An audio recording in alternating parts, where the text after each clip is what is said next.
जिंदाबाद जिंदाबाद जिंदाबाद जिंदाबाद जिंदाबाद जिंदाबाद जिंदाबाद। पूरा हिंदुस्तान फिरंगियों को उखाड़ फेंकने के जुनून में था और उन सब की आवाज में भी मैं ही थी जो फिरंगियों के मुकाबले खड़ी थी और लड़ी थी। मेरे जरिए बिस्मिल ने कहा था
हिंदुस्तानी वतन परस्तों ने मेरे जरिए अंग्रेजों से जंग लड़ी, मेरे जरिए आजादी मिली। लेकिन जब कुछ हुकूमत अपनी हुई तो न जाने क्या हो गया, अपने ही बेगाने हो गए।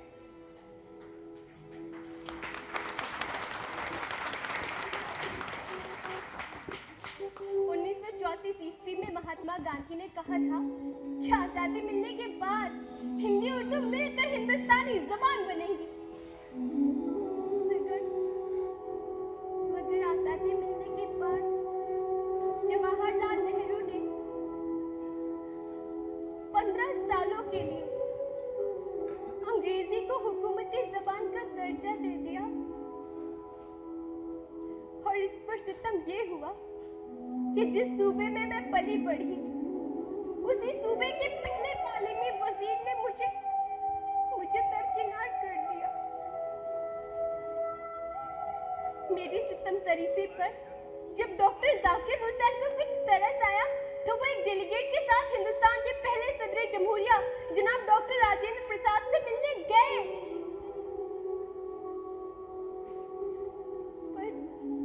पर हुआ कुछ नहीं।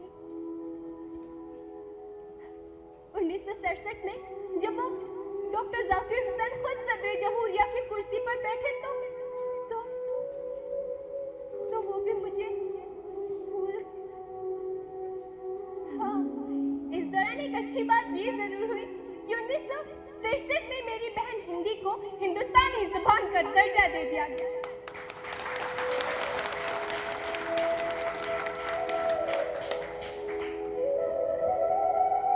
बोलने वालों की बढ़ती वोट की ताकत को देखते हुए 1975 ईस्वी में उत्तर प्रदेश के वजीर आला हेमवती नंदन बहुगुणा ने मेरी तरफ नजर इनायत की और उसके बाद उसी रास्ते पर वजीर आला नारायण दत्त तिवारी भी चले। मगर ये रहमो करम मेरे साथ सिर्फ सियासी मफाद के लिए किया गया। मुझे लेकर तो मीर को भी लोगों ने नहीं बख्शा। वो जिसको पढ़ता कोई नहीं बोलते सब है, वो जिसको पढ़ता कोई नहीं बोलते सब है। जनाबे मीर भी कैसी जबान छोड़ गए। यानी मेरे चाहने वाले मुझसे बेवफाई खुद कर रहे थे और गुनाहगार मीर को ठहरा रहे थे। सुकून कल्ब को जिंदा दिली को तरसोगे, सुकून कल्ब को जिंदा दिली को तरसोगे। हमारे बाद तुम इस जिंदगी को तरसोगे। हमारे बाद तुम इस जिंदगी। क्या हुआ मेरे बच्चे को? क्या हुआ? मुझे किसने चोट पहुंचाई? कुछ नहीं तो रही माँ, ये सब तो वक्त का खेल है। हमारे बच्चे को क्या हुआ? पता नहीं, उनको सकती है और बताते भी नहीं कैसे क्या हुआ। मैं जानता हूँ बेगम, ये जख्म इसे किसी सरजमीन हिंदुस्तान में किसी के चाहने वालों ने दिए। पहले आप उर्दू के जख्मों पे मरहम तो लगाइए। ये मरहम हम नहीं लगा सकते, ये मरहम तो इसके चाहने वाले ही लगा सकते। मैं बदती बच्ची हूँ, उसका बदती बाप हूँ, पार्टी मुझे तो इस मुल्क से निकाल दिया, लेकिन हमारा बच्ची को इस मुल्क से ना निकालो। ये इसी मुल्क का औलाद है।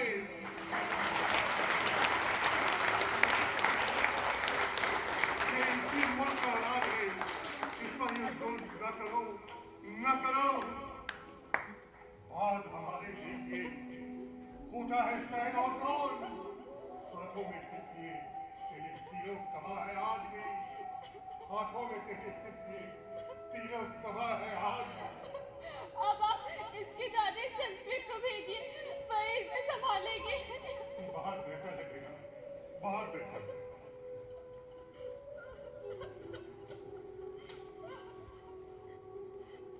मेरी बहन को इसकी ऐसी हालत कैसे हो गई? तुम्हारे तो हमदर्द बहुत है। सिर्फ नाम के हमदर्द है, ऐसा कोई हमदर्द नहीं जो मेरे फटे हुए अल्फाज के लिबास को सी सके या मेरे जख्मों पर मरहम लगा सके। मुझे तो स्कूल कॉलेजों से भी बाहर निकाल फेंका गया।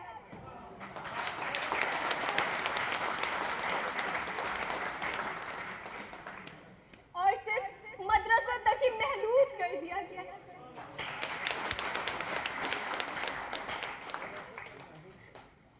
क्या हुआ बेटी? तेरी ऐसी हालत?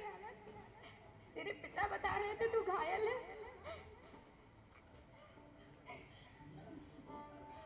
हिंदी और उर्दू इसी देश में जन्मी है। हिंदी और उर्दू जुड़वा बहने हैं। मेरी बेटी हिंदी जिसे सब अपना रहे हैं और पौत्री उर्दू के शब्दों की सुंदरता तो सबके मन को भाती है, मगर उसे अपनाते नहीं है। किसी को नहीं है। मेरा क्या, मैं अब मात्र गुरुकुलों, विश्वविद्यालयों और विद्यालयों की किताबों में बंद कर रह गई हूँ। मुझे तो ना कोई बोलना चाहता है और ना कोई पढ़ना लिखना।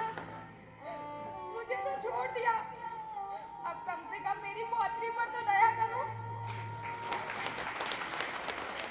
दूसरे देशवासी से अपना रहे हैं और अपने देशवासी इसके नाम पर मात्र झोलियां भर रहे हैं। उर्दू से कमाई का कुछ पैसा तो मर रही उर्दू पर भी लगा दो।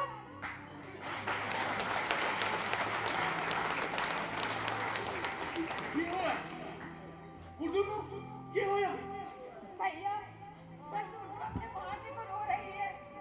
इसका तुम भाग्य देखो, इसी देश में जन्मी और इसी देश के लोगों ने इसे पराया बना दिया। सन 1961 का मर्दमशुमारी के मुताबिक उर्दू खानदान के कुल मेंबरान 1652 दर्ज हुए थे, लेकिन 1971 की मर्दमशुमारी के मुताबिक उर्दू खानदान के खास मेंबरान सिर्फ 109 बाकी बचे और हमारे खानदान के 3 से 10 मेंबरान इस मुल्क में 263 बाशिंदे ही बोलते हैं और इनका मौत हो जाने के बाद हमारे ये मेंबरान भी खत्म हो जाएंगे और फिर हमारा पिताजी ऐसा कभी नहीं होगा। होएगा पुत्र, ऐसा ही होएगा। इस देश में रहने वाले सब लोग हम भाषाओं केवल रोजी रोटी वास्ते ही बैठे, कोई ज्ञान वास्ते में लिखन पढ़न नहीं चाहता। तो अपने लोग नाल ही मिले आए, दुश्मन नाल तो सभी पार पा लेंगे। देखो तू इन्हों अपनी लड़ाई पुरानी यादा के सहारे ही लड़न होगी। जब इन्हों चाड़ वाले ही इन्हों घर में घुसन न दे तो क्या करेंगे उनको? उर्दू को भारतीय रिजर्व बैंक के आदेश के बाद भी ये बैंक वाले अपने यहाँ घुसने नहीं देते। सरकारी विभागों में उर्दू के नाम पर नौकरियां तो पाई, पर काम उर्दू में एक भी नहीं करे। अरे और सरकारी विभाग में भी उर्दू में काम नहीं होता, केवल नाम मात्र के लिए नाम किया जाता है। केवल उर्दू लिपि में ही उर्दू को लिखा और पढ़ा जाता है। वहाँ बैठे अधिकतर लोग वो भी अंग्रेजी भाषा का प्रयोग ही अधिक करते हैं। हमारे देश में ही हमारे साथ ऐसा सौतेला व्यवहार। अरे किसी प्रदेश में तो मेरे चाहने वालों को मारा जाता है और किसी प्रदेश में मुझे राष्ट्रभाषा मानने से भी इनकार कर दिया जाता है।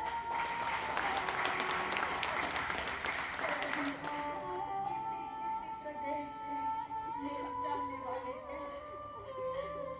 मेरी बहन तुम्हारे ओ हमारा बच्ची अब कैसा है हमारा बच्ची? चंगी नहीं है। उर्दू से चंगे होने की सिर्फ एक कोई दवा है, इन्हों लिखा जाए फिर पढ़ा जाए। सिर्फ बोलन भर से उर्दू से जख्म चंगे नहीं होंगे। ये हमारा वही बच्ची है जिसकी वजह से लखनऊ शहर को दिल्ली शहर को पहचान मिली। हमारे बाद मुआशरे को तहजीब और तमीज का चादर हमारा बच्ची उर्दू ने ही उड़ाया। स्वतंत्रता के बाद सोचा था आजाद देश में उर्दू और अधिक फलेगी फूलेगी, पर स्वतंत्र देश में तो परतंत्रता से भी ज्यादा हालत इसकी दयनीय हो गई। स्वतंत्रता के बाद अपनों ने ही इसे पराया बना दिया। उर्दू बेटी नू रोजी रोजगार से को तो दूर रखा गया। ये उर्दू नाम को पता दम भरन वाले भी इन्हों करीब नहीं आ सकते। उर्दू को अपनी भाषा कहने वाले भी इसे अपने घर के बच्चों से दूर रखते हैं। उर्दू की किताबें तो दूर, समाचार पत्र धूप के नीचे अपने घर के अंदर आने नहीं देते। इसकी बहन हिंदी और बाहरी व्यक्ति आंग्ल भाषा के समाचार पत्र जरूर लोगों के घर तक पहुंचाते हैं।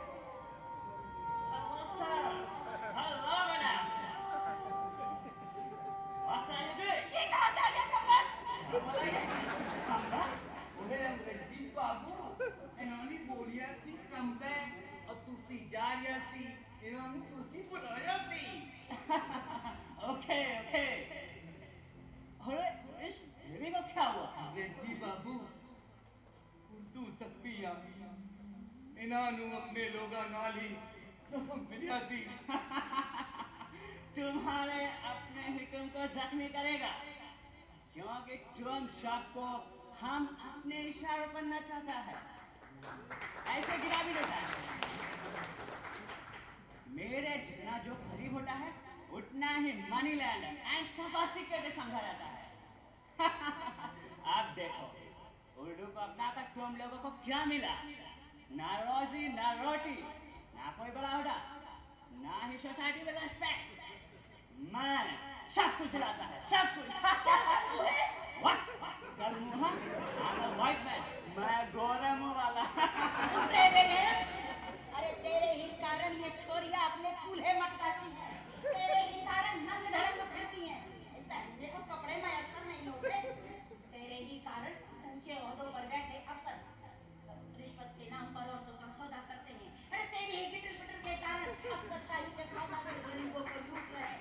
आप भला फरमाते हैं बेटे, आए दिन अखबारों में पढ़ने को मिलता जिसके नाम पर शरीफ कहलाने वालों ने गोवा में बच्चों को जिस्मानी अजियत दी।